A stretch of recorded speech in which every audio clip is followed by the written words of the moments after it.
Breckon, Heyward, and I'm just new to the group of work-based learning. I took over for Brandon Jacobson officially at the 1st of January, but there was a bit of a transition between him and I know that has caused some frustrations. It hasn't been the easiest or smoothest transition between him and I, just because of where we were at the state office, but I'm here now, and I want you to know that I already see the great things you're doing, and I'm excited to be part of it. So I actually wanted to kind of share a little bit of a background on me. I now am overseeing work-based learning, but I also oversee general financial literacy, as well as I'll be helping with the non-traditional and special population projects that happen at the state level. So I get to wear a few different hats, which is also really exciting. Before that, I was the business and marketing education specialist for the last few years. And I love the business and marketing area as well. But I also was a teacher in business and marketing for many years, and have gotten to work across the state, in several schools. And that's been a really great opportunity as well. I have a special place in my heart for work-based learning and career development. As a high school student, I had the opportunity to experience some work-based learning activities, and I was involved in some job well, it wasn't like the internship we have now, but in several things that helped me build my career and develop my career. And I know it helped me get the full ride scholarship to UVU. And so I'm very grateful for the work that you guys do every day. This is a very important part of what we do in CTE. And so thank you for all the hard work you guys do in this area. Okay, so I'm going to start really quickly with an iconic quote, right, that we all probably know. If you build it, they will come. I know from my experience in business and marketing and a few entrepreneurial ventures that if you build it, they don't always come, right? And I can tell you right now that that's happened to me several times. And so I think it's missing a very important word, and that is, if you build it right, they will come, right? And that's where I feel like, as I've gotten to get to know a few of you across the state and start to hear the amazing things you're doing, I know we're building it right. But we've just got a little ways to go. We've got some things to pull together as a state, and I'm excited to be part of that work. I think that what we need is just to remember the blueprint, kind of in that piece of building, that we all understand the blueprint, the standards of where we're headed, and with the innovation and the creativity of many of you out here, I think we'll be able to do great things in work-based learning. With that said, I wanted to kind of cover a few of those blueprint standards, right, that we hopefully are all going to be able to rally around and understand. I created this quick flow chart. So, and I know this will be a review for many of you who are veterans in the room, but I know it's always good to have a quick review. When we're talking about the work-based learning program, we're looking at the big picture, right? So our work-based learning program actually has two pieces to it. One being K through 12th grade, all of the career exploration and awareness, are the building and growing of pathways, career pathways with our students. That all happens K through 12th grade, okay? And that's a very important piece to then get into the other piece of work-based learning, and that is our 10th through 12th grade capstone idea, right? Which is our CTE internship class and our apprenticeship class. And those happen as a culminating experience to everything they've been exposed to when it comes to career readiness and awareness. Okay. And I put down there just a few things that kind of fit into those categories of the CTE internship course and the apprenticeship course. And we'll kind of cover a few of those later on in the slides. So as we build the actual quick K through 12 work-based learning program, I know some of you in the room are working on the big picture of the entire K through 12 work-based learning program, and some of you are just CTE internship, apprenticeship teachers or instructors. And so this is a few things about the standards, the blueprint to building a work-based learning program. The first and probably most important is that we're referencing board rule. It's R277915. Board rule has lots of good things in it that we should be following, lots of standards. A few of them I've put up here on the slide that stood out to me, but these aren't all of them that are in the board rule. So it's an important piece for us to understand. So if you haven't had a chance to really look over that, I would recommend it. Some examples though that really stood out to me was, do you have a work-based learning committee that oversees the work-based learning program from an LEA standpoint? A group of stakeholders, at least a representative from all stakeholders involved in your work-based learning program. That's actually part of board rule. Another one is a licensed and endorsed work-based learning personnel. You need one that's licensed and endorsed to represent your entire LEA. So at least one. But we hope that maybe some of you will find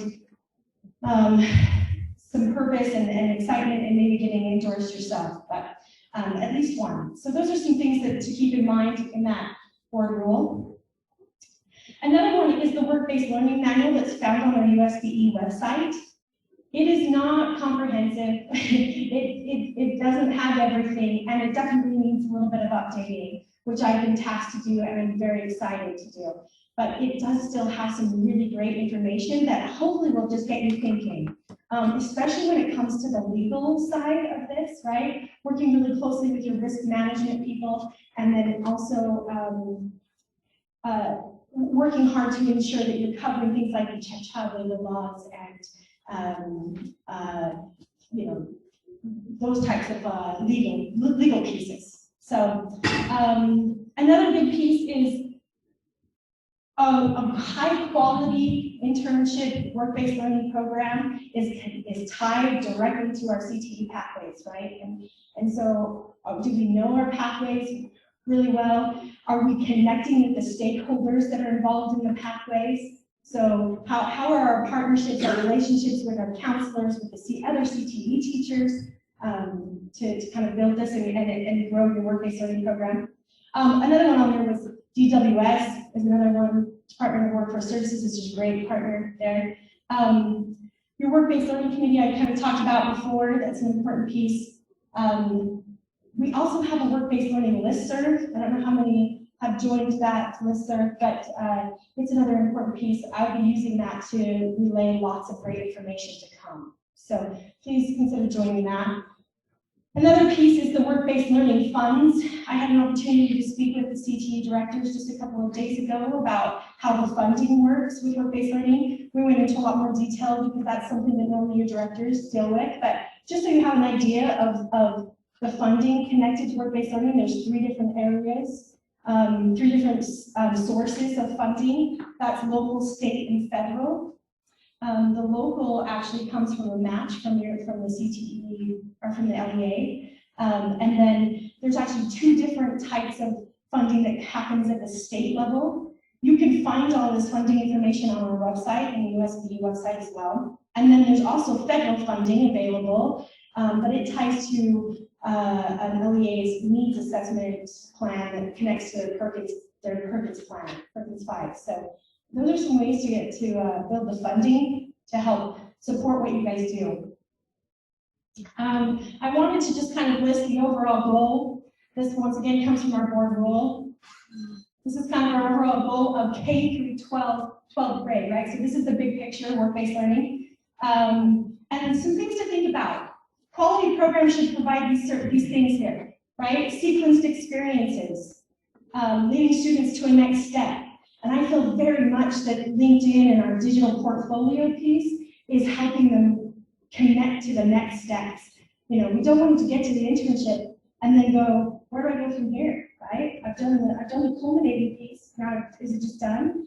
No, through things like LinkedIn and digital portfolios, we can help them continue forward. Other things with technology, do you have communication materials? Those partnerships are very important to a high quality program. Okay, and then if we talk a little bit really quickly about the standards, the blueprint to our new CTE internship and apprenticeship class, there's been some changes there, and we are headed in the right direction. We are starting to build this the right way.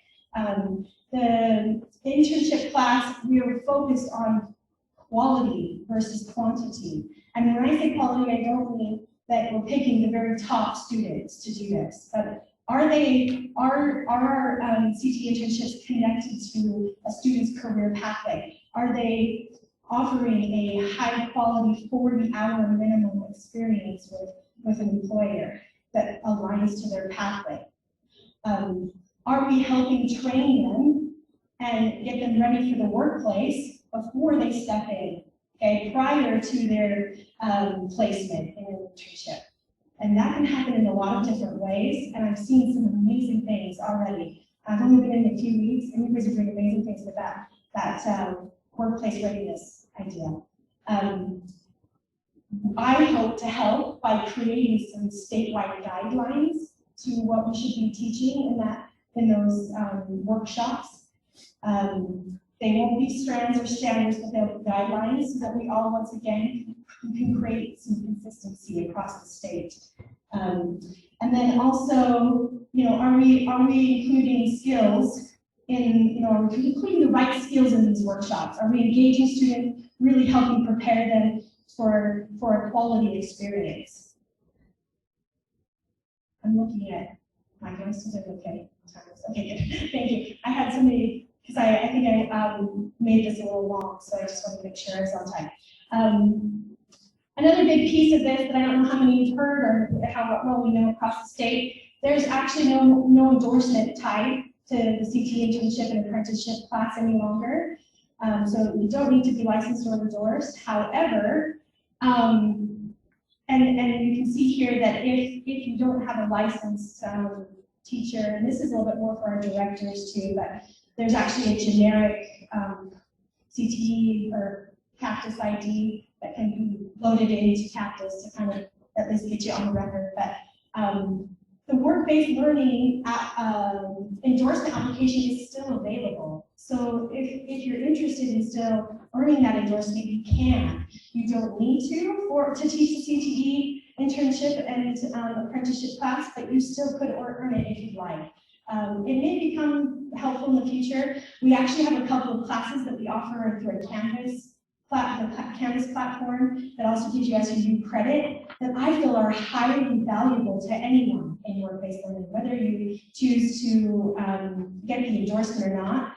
The two are down listed kind of here at the bottom: work-based learning, methods and resource class, and that's going through some change this spring, and there'll be some new stuff to that this next fall, and then also the CTE non-traditional preparation class. I don't know how many of you have gotten to, read the 200+ page State Perkins 5 plan. I've gotten to do that.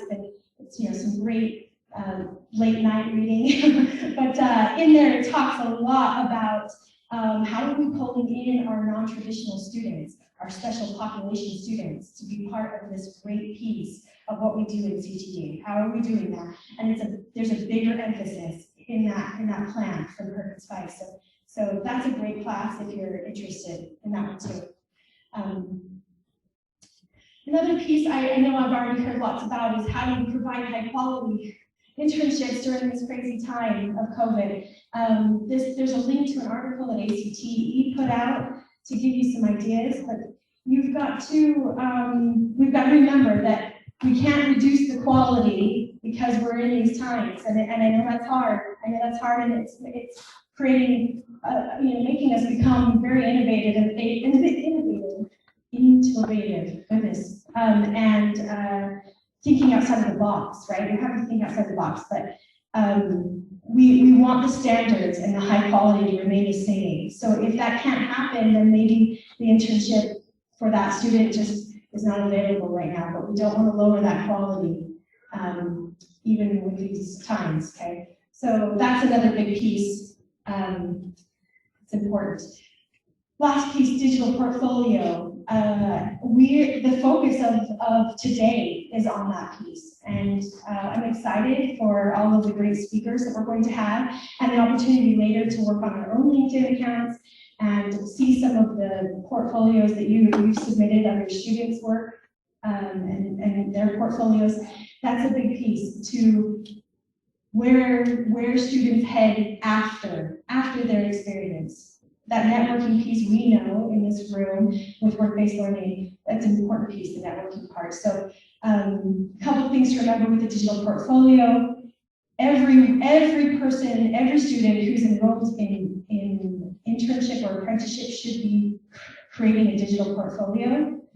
Our hope is that you're using LinkedIn, that's the preferred method. However, if you're finding that there's something that fits your MEA better, fits students better for what you're doing in your community and your vision, there's a possibility of that.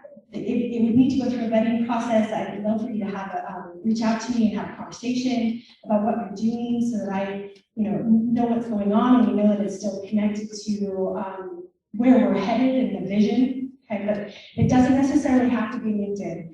But I'm hoping today that you'll see that LinkedIn is really the industry standard, and you need to go there. So I have heard already some great success stories with LinkedIn about students connecting with employers, employers connecting with students.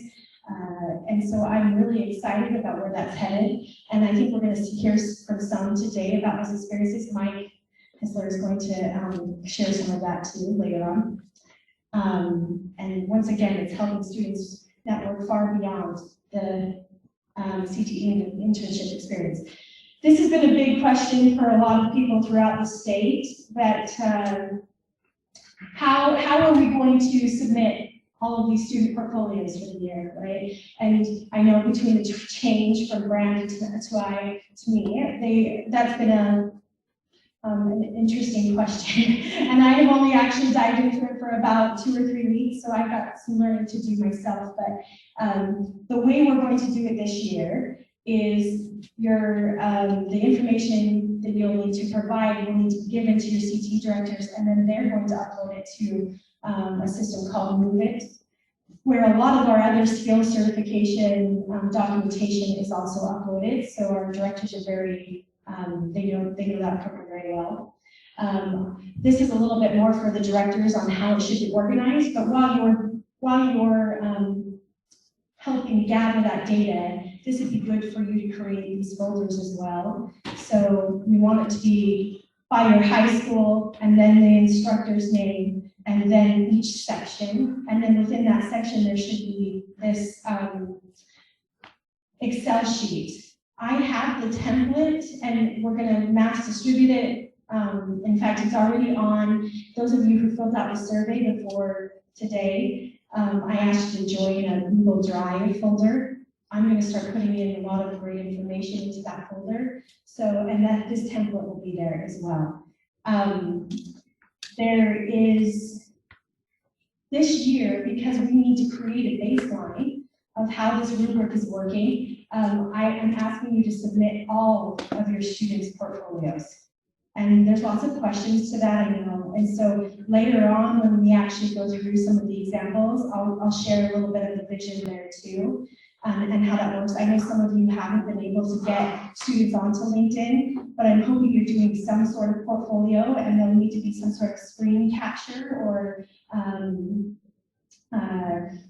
a link to a Google Doc or something that shows what you've been doing, but we need that for every student. Same thing with the student survey and the employer survey. We should have been giving those out. Students should have been taking a survey, employers should have been taking a survey. This year, I want you to kind of make it a check mark, a yes or a no. Were you doing those things for each student and for the employer? And then I may reach out to you and ask for some examples. It'll most likely be a random sampling, and so that I can get a feel for how those surveys are working this year. but that won't have to be submitted with the rest of your work. Just a yes or no. You can start submitting now. In fact, please, I give you to start submitting now, because there's a lot that these portfolios are going to take a lot of time to go through, and I really do want to create the baseline this year. So as much time as you can give me, I would really appreciate that. Couple of things, upcoming events. I'd like to do a summer conference. I'm not sure how everyone's feeling about that, and if you're feeling the same way, if you'd like some more training, I'm going to send out a survey, get some ideas of when in the summer months would you like to do that. If you push it to a little bit later in the summer, we might be able to meet in person again. There might be a possibility of that. Right now, our office is saying all early summer conferences need to be virtual, but if we maybe push it to the fall or late August, we might be able to meet in person. If not, we could do something virtually. So I'll be sending out a survey, and then just keep in mind that Google Drive. I'd really love for you to be part of that drive. There's going to be some great information included.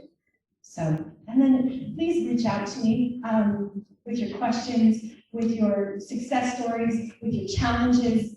I want to hear what's going on and be here to help. And like I said, once again, you guys are doing some of the most important work in CTE. And so I appreciate all you do and all the connections you made to industry, which is a key component to our CTE, to the success of CTE. So we appreciate what you do very much.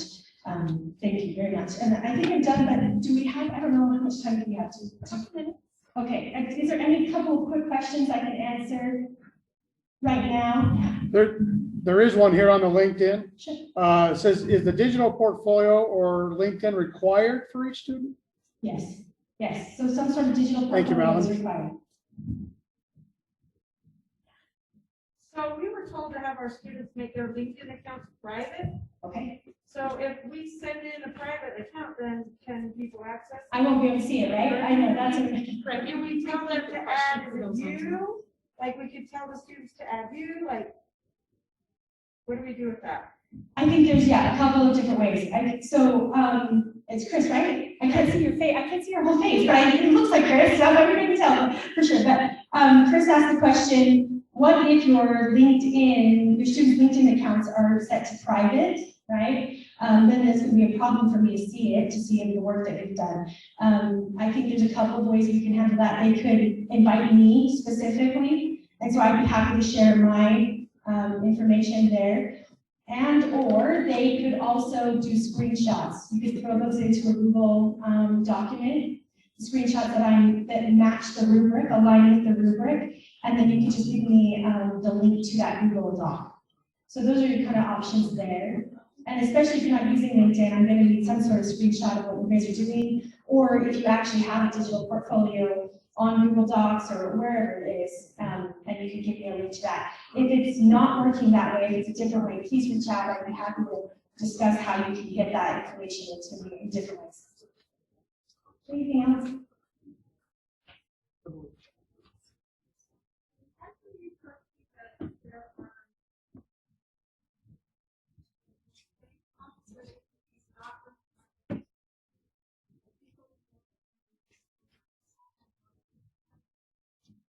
Right, well, it only for the CTE internship class and the apprenticeship class. So if you're directly tied to those students, it doesn't require a license or an endorsement. However, in order to have an approved work-based learning program, which is how your districts get funded, there has to be at least one that represents your LEA. It's licensed and endorsed. So good question. Oh, and I should repeat, she had asked the question, is it true that you don't need to have a license or endorsement to teach the class? And that is true. Yes.